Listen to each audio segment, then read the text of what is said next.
Olha, fica aquele padrão da TV educativa dos anos 70, especiais de MPB, que ficava lá em entrevista, o entrevistador não aparecia. Sobre a pergunta, você falou relacionada à polarização. Seguinte, esse estudo, esse trabalho resultou nesse livro, tipo, feito de uma forma técnica, jurídica, de modo assim, a fazer uma abordagem assim de todas as gestões do Ministério da Cultura. Não é um livro que fala dessa gestão atual, não é um livro que fala da gestão anterior, que foi drástica. É um livro que fala de todas as gestões do Ministério da Cultura nesses 40 anos. E nesses 40 anos, o governo brasileiro passou por governos de direita, de esquerda, de centro, né? Então, e todos os aspectos políticos, e todos foram analisados, se tinha questões a serem resolvidas, a serem analisadas, a serem questionadas, a serem, tipo, incisivos nessa, né? O que foi localizado em cada gestão foi falado, foi observado, foi apontado, tudo com técnica jurídica, né? Mas assim, e aquilo. Mas assim, esse livro cai no colo de alguém assim que é muito, puxa muito para um lado, assim, puxa, aí acaba falando, tipo, comentando até aí em verdade, assim, esse livro é contra tal governo. Não é contra tal governo, assim, ele está analisando o que acontecia de problemático na gestão do Ministério da Cultura dentro de cada governo. Então, a pessoa tem que ter essa consciência, tem que ter essa clareza para observar que realmente o trabalho é feito abordando tudo que foi localizado assim de incoerência ou de contraditório, tudo que deve ser avaliado assim, relacionado às políticas públicas de cultura, a gestão do Ministério, para que a intenção é justamente apontar o que deve ser corrigido e deve ser melhorado para que realmente as políticas públicas de cultura que são feitas pelo Ministério da Cultura sejam efetivas, para elas sejam mais eficazes, né? Que Mas cheguem a uma... aconteceu muita coisa, né, Digão? Aconteceu Uhum. muita coisa. Dá uns exemplinhos aí pro Chicão, o tipo de coisa que o grupo passou, não só os que trabalharam mais diretamente na escrita, pesquisa, mas também fontes, funcionalismo, grupos que apoiaram, né, Digão? Teve um pessoal, passou, acontecendo muitos incidentes desagradáveis, né? Dá uma rapidinho uns exemplos. Que é bom o pessoal saber o que acontece com quem escreve e pensa no Brasil, viu, Chicão? Uhum. O pessoal acabava sofrendo represálias, alguns pesquisadores, a gente sabia que estavam na pesquisa, algumas fontes. Oi? Oi. Oi.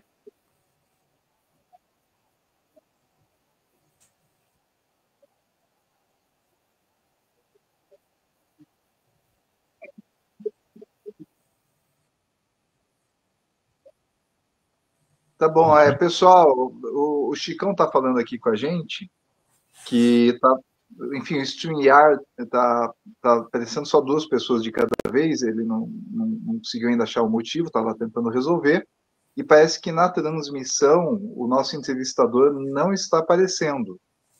Depois vamos ver como que vai ficar o resultado final, né? Mas o Chicão, então, pediu para a gente ir fazendo o bate-bola aqui, ele está fazendo perguntas, e ao Chicão fazer uma pergunta, a gente vai repetir a pergunta do Chicão aqui para garantir a coerência da live. Fechou, Chicão? Uhum.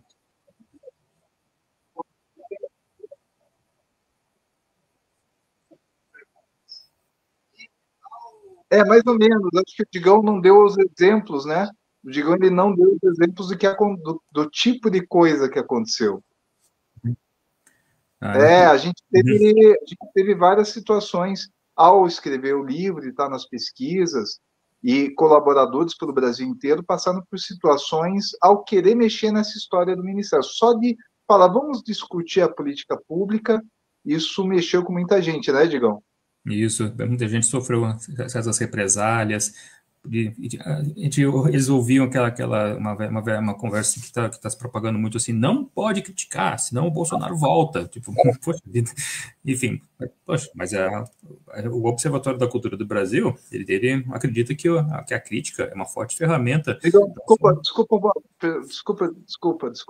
Deixa eu te Tá? interromper.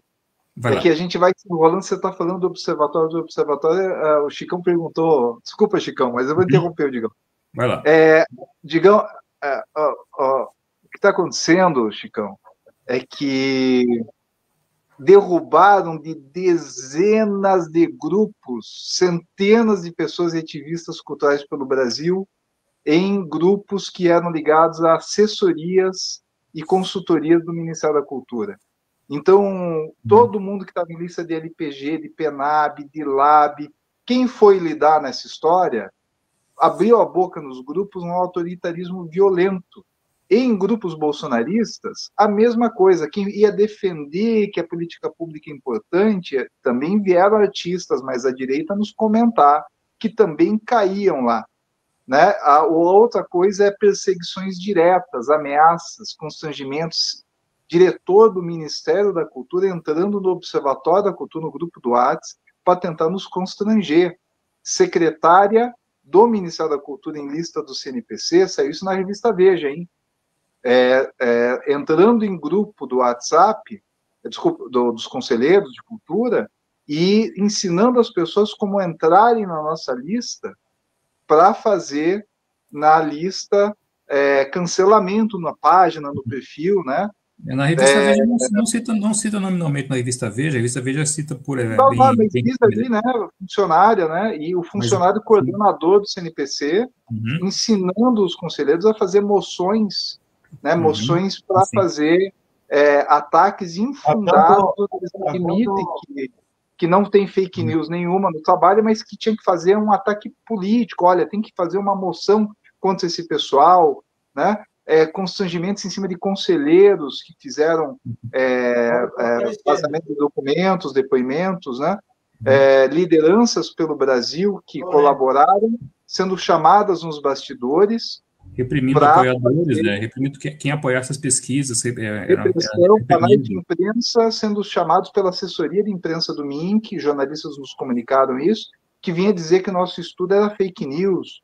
Então, Chicão, um clima de terror, como você falou, da polarização, das narrativas, ambos os lados atacando. Toda vez que saía no Instagram, no YouTube ou no Facebook uma postagem com mais visibilidade, vindo bolsonarista, xingando, dizendo que artista é tudo vagabundo, enchendo o saco da gente, dizendo que tem que acabar com tudo. E a gente não está aqui para isso. A gente está aqui para defender que melhore. Então, esse clima hostil, sabe, Chicão, é o pior da história. Mas a gente resistiu e decidiu por uma defesa da democracia, da política pública, da Constituição, dos direitos culturais. Todo cidadão é detentor de direitos culturais, não é só artista. Pelos artistas, pelo fomento à economia, pelo desenvolvimento da cultura, como o Celso Furtado falava, instalou o MINC essa ideia e levou até a ONU. Né? Celso Furtado, nosso grande economista, clássico da economia, né? Ele foi um ministro da cultura. Seguindo essa lógica, a gente falou... Viu? Deixa eu dar uma boa notícia. Precisamos fazer. Deixa eu dar uma boa notícia. Agora estamos os três ao vivo. Eu estou vendo aqui. Eu ia comentar. Estou vendo aqui. Após problemas técnicos, estamos todos ao vivo. Vai ficar engraçada essa live. Digão, eu dei os exemplos aí porque você sabe dos exemplos, mas prefiro não falar. Mas você que é o jornalista, tá? Desculpa, eu vou dar bronca ao vivo aqui, porque eu acho que temos que ter coragem de falar o que está acontecendo. A memória. Eu estava lembrando de lembrar coisas que aconteceram depois do lançamento do relatório. Assim, não estava lembrando, você citou coisas que rolaram muito antes. Assim, então manda ver. E olha, Chicão, eu falei pelo Digão, mas na verdade esse assunto é do Digão, por quê? Porque o Digão é quem falou com todo mundo, ele é que apurou o caso. Eu sou só um pesquisador da parte técnica, jurídica. Então deixa o Digão explicar aí. Vai lá, Digão. Nem a letra, mas eu acho que deve ter lembrado de mais umas. Foi feio, viu? Foi bem feio. Aliás, pessoal, eu vou falar a última e passar a palavra para ele. Pessoal, as pessoas que cancelam e vêm agredir são pessoas altamente canceláveis, tá? E quem estuda, pesquisa, defende a política cultural, defende a democracia, está querendo a melhora da população.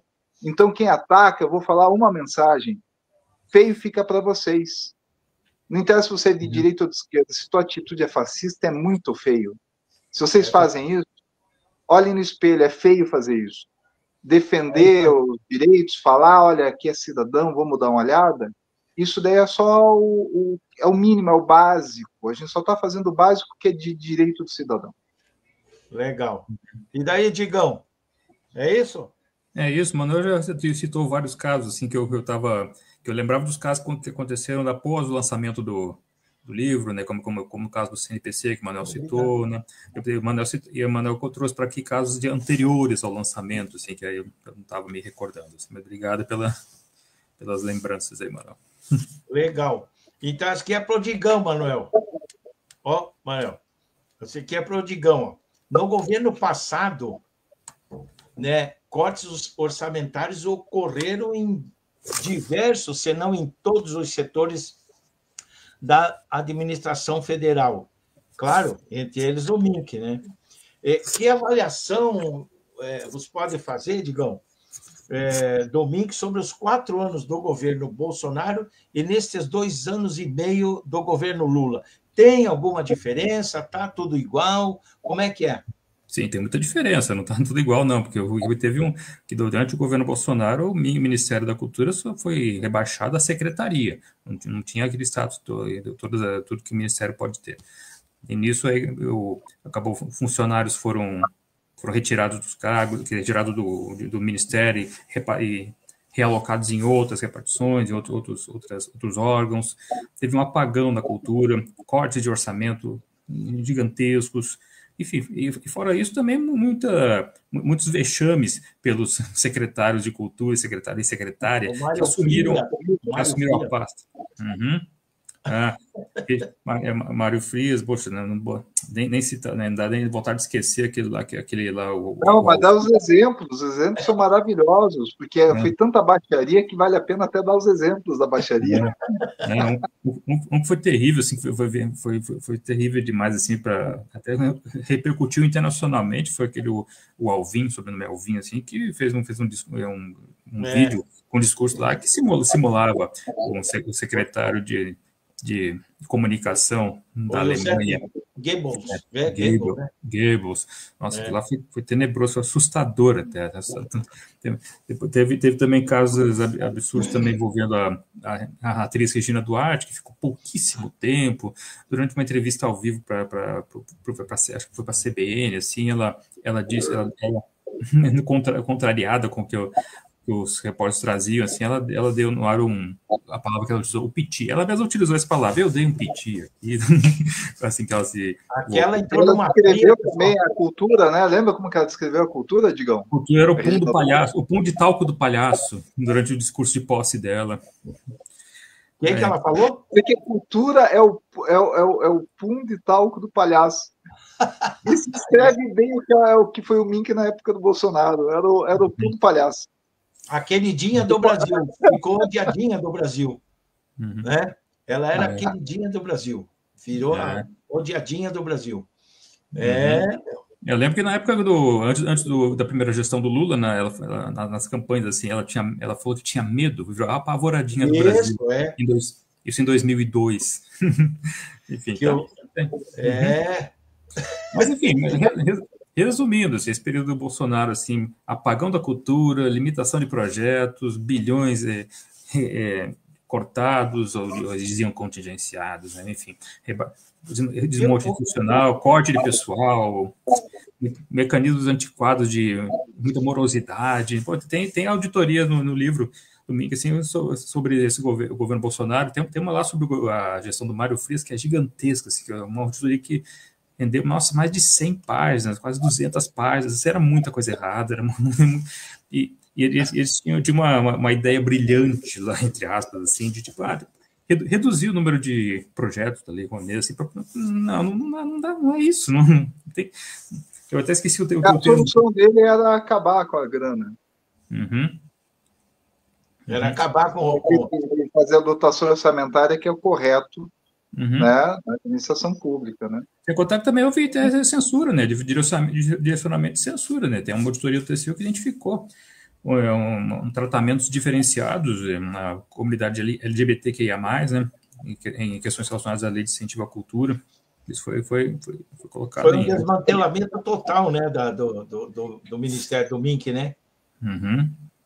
Terrível. Olha, eles só não cortaram os salários deles, né? Só não cortaram os salários deles. O resto... Destruição da área de patrimônio, destruição da Fundação Palmares, a área do audiovisual, olha, foi um horror, né? Então, acho que isso exemplifica bem, e, pessoal, isso está no livro. Então, quem vem dizer que o livro é de direita, precisa ler o livro para ver o que a gente fala dos governos Temer e Bolsonaro. Foi difícil agradar gregos e troianos, Para desagradar todo mundo, esse livro, viu? Aliás, só que é puxa-saco, porque todo mundo que lê, gente que não gostava da gente, escreveu textão para vir dizer, olha, parabéns.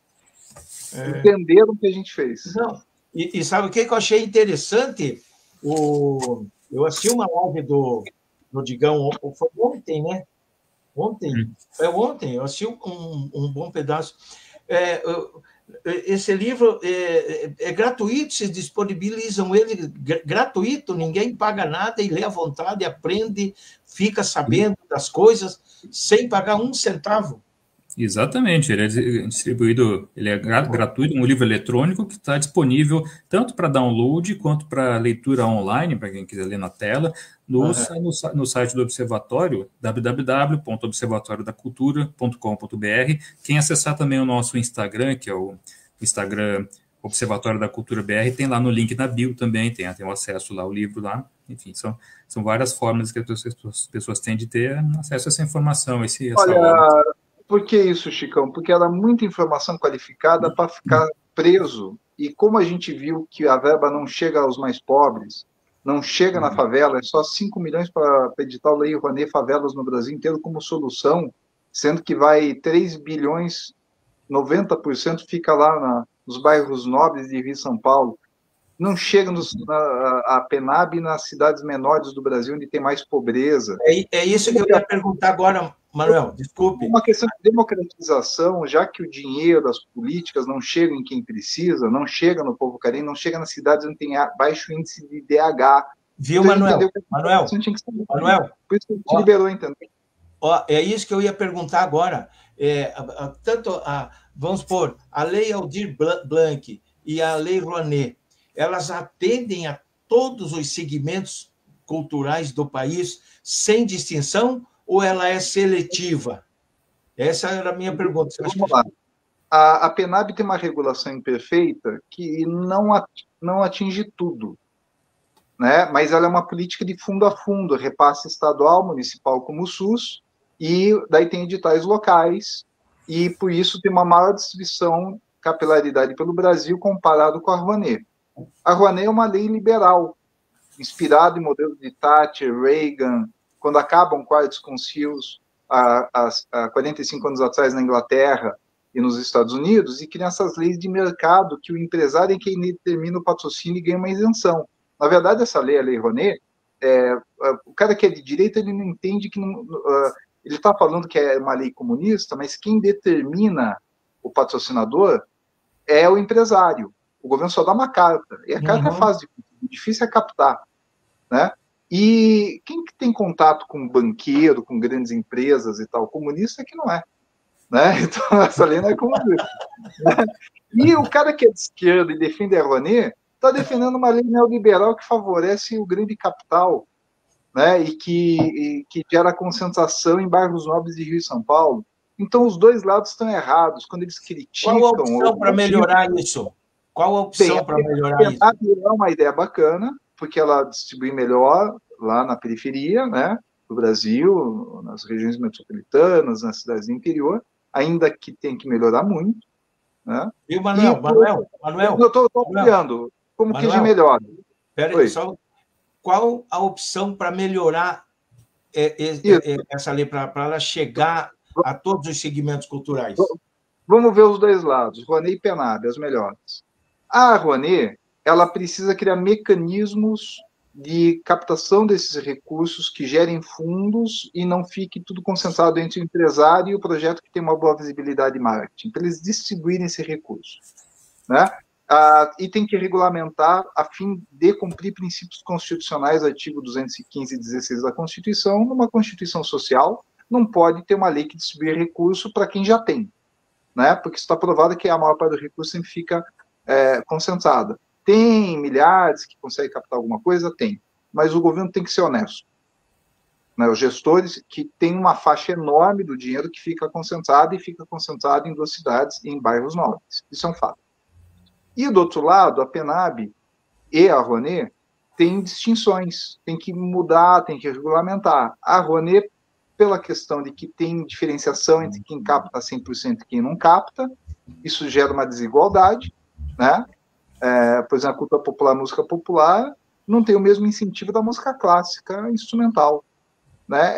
É uma proteção de um setor que não é muito prestigiado, mas a gente precisa pensar em igualdade de profissões e atividades culturais pelo Brasil.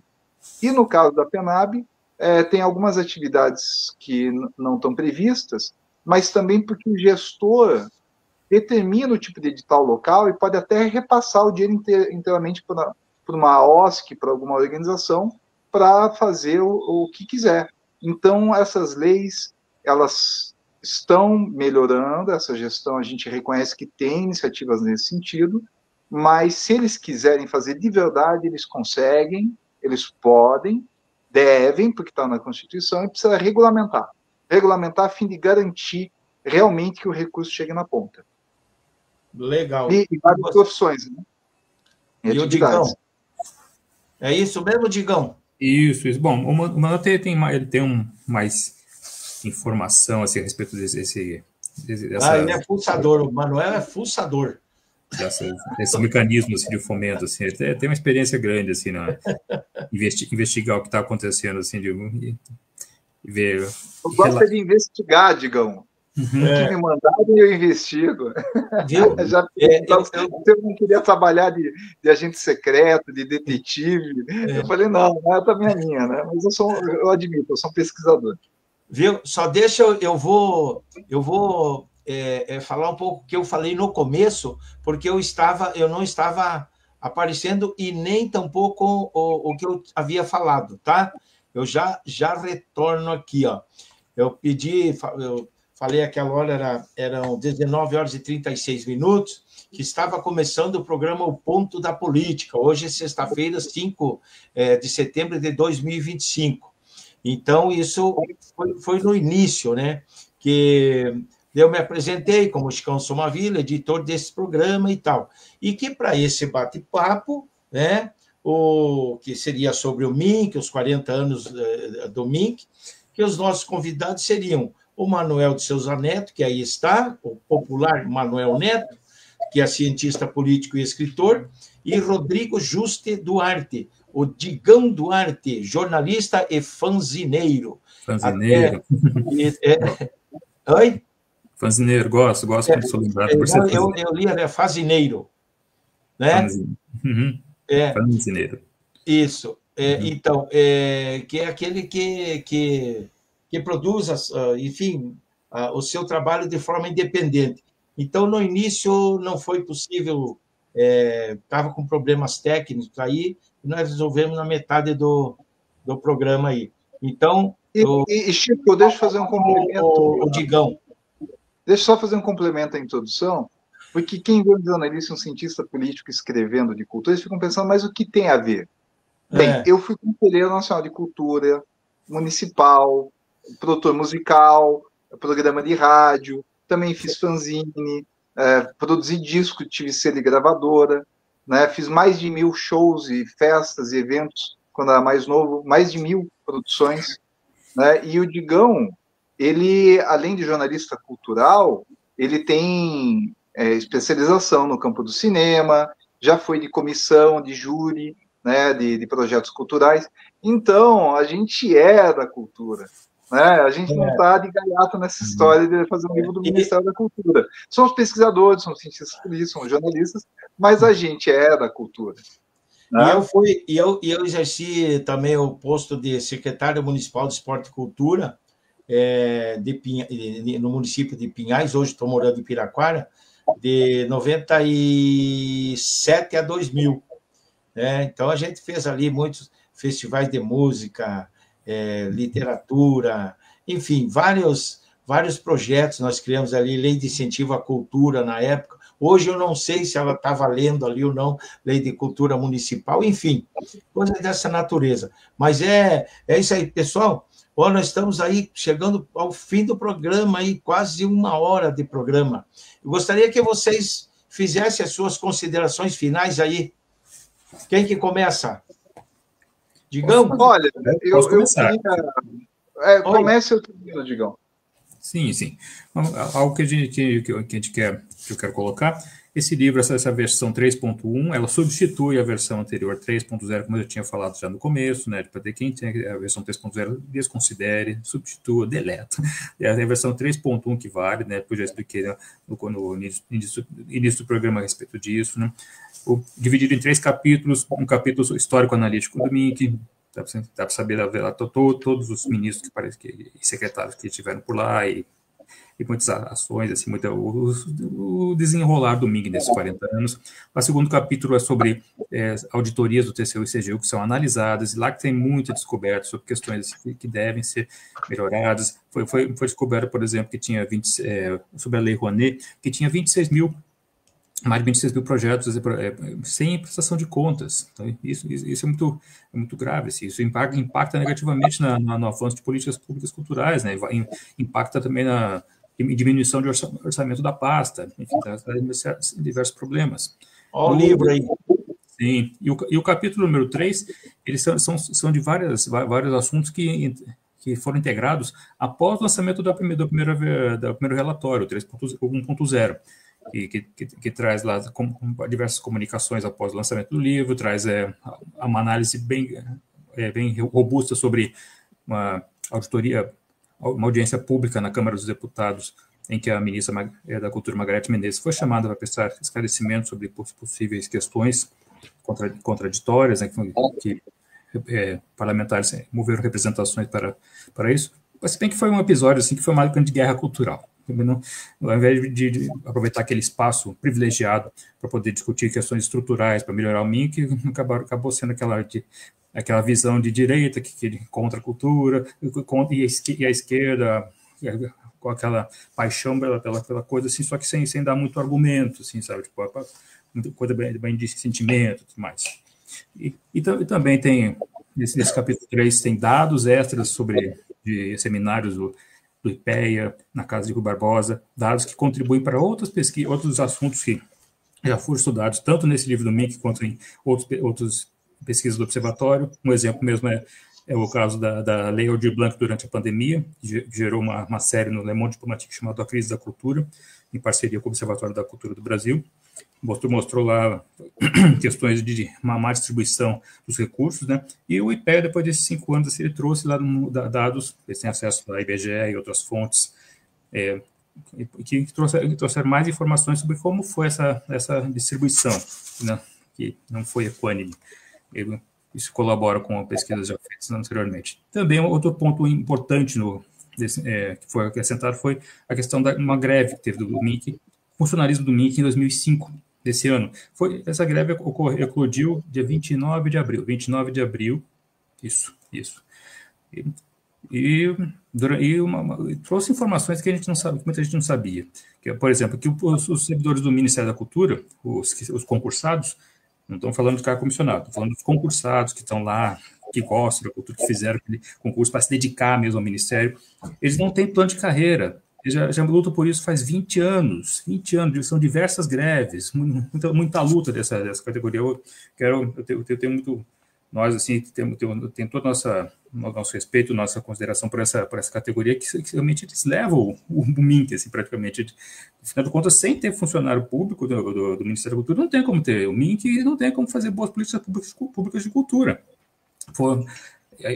Os dados que foram trazidos durante a greve foi de muita evasão nos cargos. Pessoas fazem concurso, chegam lá, vê que não tem plano de cultura, plano de carreira, veem que a oportunidade aparecem os concursos, resolvem fazer, acabam passando e deixam o MINC. Nisso tem muito cargo vago, assim, e os profissionais que estão por lá ficam sobrecarregados. Muita coisa para dar conta nas políticas públicas de cultura.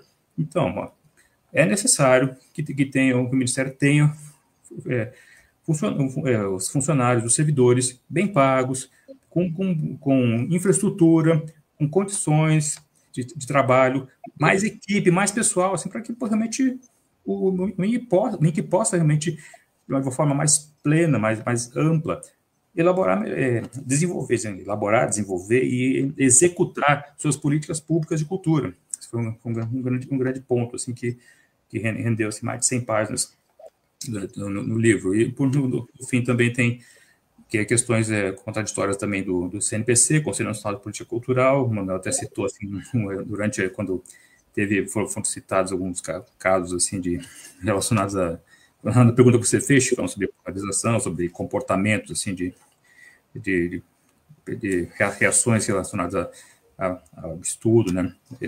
Tem um capítulo... Desculpa, Digão, até porque o CNPC, a gente valoriza que tem a participação social dos conselhos de cultura, e conselheiros reclamando e denunciando, e até vazando informações para a imprensa, ou matérias que acabaram chegando nas nossas mãos, mas que o conselho parece que tem cargos comissionados que vão lá e ficam constrangendo, cooptando membros. O Tribunal de Contas reclamou que o CNPC não está sendo valorizado, então a gente está trazendo um fato que a auditoria revelou, que tem que melhorar os conselhos, né, Digão? Isso a gente tem uma distorção, né? Isso que você trouxe aí, mano, é uma distorção na função do conselho. O conselho é realmente um espaço de dissenso que tem que fiscalizar o próprio Ministério da Cultura, o próprio MINC, quando que a gente está vendo, assim, pelo que foi apontado, foi analisado, foi observado e relatado no livro, que o conselho está sendo utilizado para proteger, para um escudo institucional, para defender o próprio MINC, quando devia ser para fiscalizá-lo, questioná-lo. Essa que é a função do conselho. É isso aí, Manuel. Com você. As despedidas finais. Vamos indo para os finalmente. Isso. Pessoal, a questão é a seguinte, a gente descobriu muitas coisas, principalmente colegas mais do campo jurídico, nos expuseram situações que a gente não tinha noção. Outros jornalistas e grandes veículos fizeram descobertas, funcionalismo público, conselheiros, pesquisadores acadêmicos de outras instituições colaboraram, nos enviaram seus estudos, seus documentos, seus artigos. Então, teve uma ampla rede de cooperação direta ou indireta pelo Brasil para se avaliar um órgão, para fazer uma análise institucional, né? Vendo o seu histórico, na linha do neo-institucionalismo histórico, né, Chicão, lembra dessa teoria? Pessoal da faculdade, neo-institucionalismo histórico, né? Vou analisar as instituições e a sua história. Né? Então, na linha de análise histórica de um órgão público, e da sua eficácia, de seus problemas estruturais, das auditorias que estavam ocultas, que revelam que os auditores estavam todos já muito incomodados com a incapacidade técnica do órgão solucionar problemas, como, por exemplo, o mais grave, 26 mil projetos da Rouanet sem prestações de contas adequadas, ou sem análises conclusivas, o que dá mais de 30 bilhões de reais, que ninguém sabe como foi realmente gasto. Né? Gasto, a nota fiscal tem. Foi executado um projeto cultural de fato? E foi esse atual governo ou em outros? Todos os governos. Todos os governos? Todo mundo. Todo mundo. Não estamos criticando um lado, estamos mostrando a realidade do órgão. Todos os governos tiveram esse problema aí, chegando nesse valor, 30 milhões... Cumulativo ao longo dos anos. Isso foi um relatório de 2023 que chegou aqui, trouxe esse valor. Depois a gente teve novos dados, o Ministério foi até, inclusive, a Ilustríssima na Folha de São Paulo disseram que tinham sanado o passivo, e a gente provou num artigo depois que não sanaram, tanto que na audiência pública, na Câmara dos Deputados, a ministra teve que dizer que estão buscando soluções, ou seja, eles nem sabem ainda como solucionar. Então é uma situação muito complicada. Estão tentando achar uma solução, é um problema muito sério, e a gente entende isso como uma questão de eficácia. Se o órgão tem pouco funcionário, se o órgão não consegue administrar direito, se não consegue prestar contas, se não consegue distribuir pelo Brasil, estão tentando, né? Eu não estou dizendo que não estão tentando. Se tem pessoal despreparado e tem conflito e problema de liderança, Está escrito isso nas auditorias, não é a opinião do Manuel, do Digão, dos nossos colegas do jurídico, de cientistas políticos, de analistas. Não, isso é a opinião de auditorias. Tem várias questões que as auditorias já apontam. Tem problema de gestão histórico, tem desmontes, tem uma incapacidade de liderança de estados e municípios que estão confusos e não tem normas claras para aplicar recursos da PENAB. Se o meio cultural, 96%, 97% não vê a cor do dinheiro. Se 61% dos municípios pequenos não veem a cor do dinheiro, né? Se regiões com baixo índice de DH, o recurso não é aplicado, nós temos um problema de gestão e de administração pública, de problema de políticas públicas, de programas, de eficácia e de produção de efeitos. Né? A política pública, ela visa produzir efeitos para um fim que está na Constituição, nos direitos culturais e sociais, para atender a população, que é o agente final. O agente, o produtor cultural, o ministério, é tudo agente primeiro e meio para um fim. O fim é o povo. É a gente ter um projeto de nação. É a gente ter um projeto de desenvolvimento da nação a partir da cultura, como dizia Celso Furtado. Né? Então, isso é uma perspectiva que o Observatório se reveste, se apropria como ideais de um Brasil, né? Como sonhou lá atrás a Coluna Prestes. Sou amigo do Luiz Carlos Prestes Filho, trouxemos ele aqui uma vez, lembra, Chicão? Lembro, nós fizemos uma live, né? E falamos da Rússia, da Ucrânia, né? E essa situação toda, de que lá atrás já se discutia que o Brasil não tinha um projeto, que o Brasil não tinha uma democracia, que o Brasil tem uma precariedade, que tem pobreza, que tem desigualdades. O Brasil mudou de lá para cá? Mudou muito pouco. Então, os coronéis continuam coronéis, né? Tudo isso continua muito vívido na nossa história de um Brasil colonial escravocrata, né? Eurocêntrico, patrimonialista, coronelista, do compadrio, tudo aquilo que a gente gostava de discutir, né, Chicão? E que é as tristes tradições brasileiras e que a gente sofre, porque a gente ama esse país, e não é um nacionalismo barato, não é essa turma que vai depois bater continência para americano, porque aqui a gente não é trampista, né? A gente defende realmente o povo, porque a gente ama esse povo, e a gente pensa que a cultura é realmente importantíssimo para a produção de um país. Né? E aí a gente entende que a questão das políticas públicas é o que está em questão, e a gente tentou traduzir isso no livro, de uma forma crítica, ácida, com histórias, tem umas fofocas de bastidores, tem até, não sei se o Digão comentou, eu cheguei atrasado, tem charge, tem meme, tem umas piadinhas. Eu tô lendo. Não comentei, mas tem várias charges, vários memes, assim, de situações envolvendo... o Manuel está explicando, assim, do coletivo niilista punk, Os Charlatões, fornecer essas charges com humor bastante ácido, muitas vezes, trazendo várias situações de vários ministros. E o livro tem auditorias, né, tem todos esses relatos, tem documentos inéditos, como o Digão falou lá do movimento institucionalismo. Inclusive vocês citaram ali que por questão de espaço, que não deu para mostrar toda a documentação, mas se necessário for, vocês têm essas documentações para comprovar isso que vocês falam no livro, né? Tem um link no início e no final.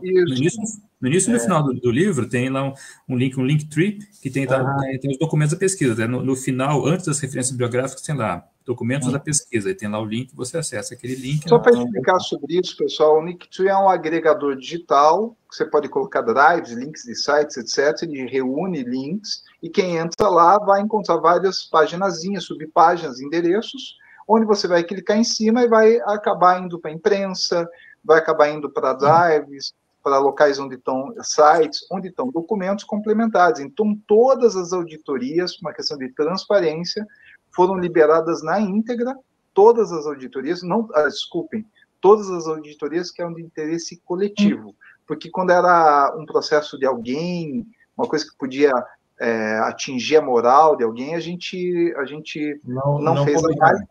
Não publicamos, a gente procurou focar em questões que tinham um julgamento que era de interesse coletivo, né? Em casos que eram de interesse público, e também a outra questão é que nesses documentos tem muitas reportagens, materiais ao longo da história, para quem quiser dar uma consultada no que a imprensa fala ao longo dos anos, mas também agora, como muitos conselheiros, agentes culturais e outros ao longo da história foram membros de colegiados, foram soltando e liberando uma documentação histórica do MINC que era apagada do site, da conferência, das reuniões, isso foi sendo guardado, prints antigos de páginas do Ministério da Cultura, né, várias outras questões, essa documentação está sendo liberada pelo coletivo como um Wikileaks da cultura. Mas eu quero esclarecer isso, pessoal. O Digão depois pode fazer um complemento eventual aí para a gente finalizando, mas que isso não é que é documentação proibida, estamos vazando algo da vida de alguém. Não é isso. É um material lícito, passou por avaliações, e são informações que foram sumindo ao longo do tempo. Então, o Digão vai poder complementar essa questão do Wikileaks da cultura, mas basicamente está sendo liberada uma documentação que é direito da população ter o acesso, pesquisadores acadêmicos, o meio cultural, quem quiser se informar, a imprensa. Então, é uma documentação necessária, e eu vou encerrando aqui a minha parte, só dizendo que é um livro que teve alguns tropeços, a pesquisa também, teve muita discussão de bastidores, porque a gente tem uma cobrança de uma exigência técnica e jurídica muito forte, porque se a gente está lidando com assuntos públicos, tem que ser bem feito, tem que ser honesto, tem que ser autêntico e precisa ter provas, tem que ser documentado. E isso foi checado, foi verificado, e a gente tem, apesar de não ser um livro com um acabamento fino como eu gostaria, como outros gostariam, no sentido de tratamento de escrita mais elaborada, mais refinada, porque às vezes um trabalho desse demora anos, né? Mas pelo prazo que foi feito, é um livro interessantíssimo e eu recomendo a leitura, e eu me orgulho de ser um dos pesquisadores que contribuiu, como eu fiquei responsável por ler muitas auditorias e o Digão com contato mais com fontes, é até por isso que nós estamos aparecendo mais, né? Mas eu não pude participar muito da finalização do trabalho, por uma questão de vista. Você sabe, Chicão, que eu estou num probleminha, passando de saúde há um tempo, mas eu fiz o que pude aí para participar, mesmo estando afastado aí por motivos de saúde, mas fiquei feliz aí com o resultado. Não consegui ler tudo, nem eu consegui ler tudo, não estou lendo muita coisa, mas eu sei do que está lá, da qualidade do que foi estudado e das provas. É um material fidedigno, e quem falar que é fake news, que escreva um livro para provar que é fake news. Quero ver alguém provar que é fake news. E damos testemunhas no STF, na PF, até nas cortes internacionais. Se alguém quiser nos desafiar de vir falar bobagem, que a gente está falando de fake news, de bolsonarista ou de petismo, não interessa. A gente desafia qualquer pessoa a vir dizer que esse material é fake news. É um material necessário, não é um ataque, é um material importante, e que eu torço que o MINC aprenda a olhar para esse material como nós, como os melhores amigos deles. Sabe por quê? É muito puxa-saco indo pedir dinheiro para apontar e mostrar onde tem problema real e mostrar onde pode dar uma solucionada, tem poucos. A gente fez esse papel e é por isso que eu me orgulho. Beleza. Legal, Manuel. Isso é uma complementação, né? Tipo, como o Manuel estava falando do Wikileaks da cultura, né? O Wikileaks do MINC, na verdade. Tá? São uma série de documentos que foram apagados com o tempo, de gestões antigas, né? Sites que saíram do ar, enfim. Mas foi uma documentação que foi guardada por pesquisadores do Observatório da Cultura do Brasil. Lá tem print de página do MINC, tem fotografias, atas, documentação de relatórios, de planos, correspondências oficiais, colegiados, de conselhos, né? Enfim, um trabalho de resgate da documentação muito útil para a sociedade civil, para artistas, para sindicatos, para acadêmicos que podem pesquisar depois, né? Tipo, e além disso, tipo, serve também para o controle social, que é fundamental, importantíssimo aí para a nossa sociedade, né? Para que Digão, só uma pergunta, vai sair em lotes, né? E qual que é o total até agora que a sociedade já entregou? Deu 5%, assim, eu não tenho exatamente assim, o número de documentos aqui, mas foi 5% Você tinha do que... falado aí numa assessoria, saiu 23 mil? Não, 23 mil vai vir a ser ainda, 23 mil. 23, não, mas já tem, né? 23, vai subir ainda, né? Mas o que já foi entregue para nós dá 23 mil arquivos. E, olha, quem quiser entregar, procure o pessoal do Observatório, falar também com o Digão. Se tiver mais documentos aí do campo da cultura no Brasil, pode ser ainda agregado esse grande Wikileaks do Ministério da Cultura que está vindo. Que já começou a liberar muita documentação necessária. Vamos fazer uma banca de modelo aí, que eu vou printar isso aqui para ir para a capa do... Beleza? Olha que bonito que nós estamos, hein? Valeu, pessoal. Do tipo... Agradeço o elogio. Sei que não somos exatamente aí modelos, mas tudo bem, damos um sorriso para pelo menos a gente aparentar simpáticos. Agradeço muito o espaço, Chicão. Quero lembrar que no finalzinho, sempre é bom no final se lembrar que o livro sobre os 40 anos do MINC, pelo Observatório da Cultura do Brasil, está disponível gratuitamente para download, para leitura online. É só você, quem está assistindo aqui, pode acessar www.observatoriodacultura.com.br. Pode também fazer pelo Instagram do Observatório, que é o Observatório da Cultura BR. Lá tem no link da bio também tem acesso ao livro, né? Enfim, é isso.